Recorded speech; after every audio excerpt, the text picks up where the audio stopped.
Hətta İmam Baqirdən belə bir dənə hədis var, buyurur, şeytan 4 yerdə nalə çəkib, narahat olub.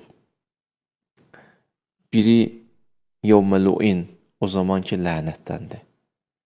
Hansı hadisə lənətləndi? Adəmin hekayəsində. İkinci buyurur, yevmə uhbitə iləl ardı. Elə ki, ali dərgahdan qovuldu. Şeytan ali dərgahdan qovulub.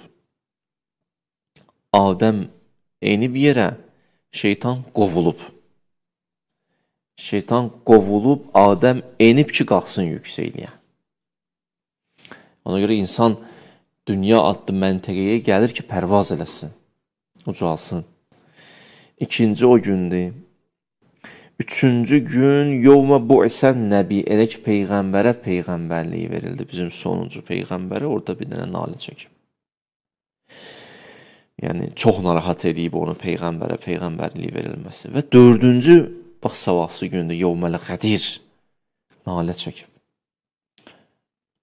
O gün, Allah o gün, raditu ləkum əl-İslamə dinən deyib, bu İslamdan razıyam deyib.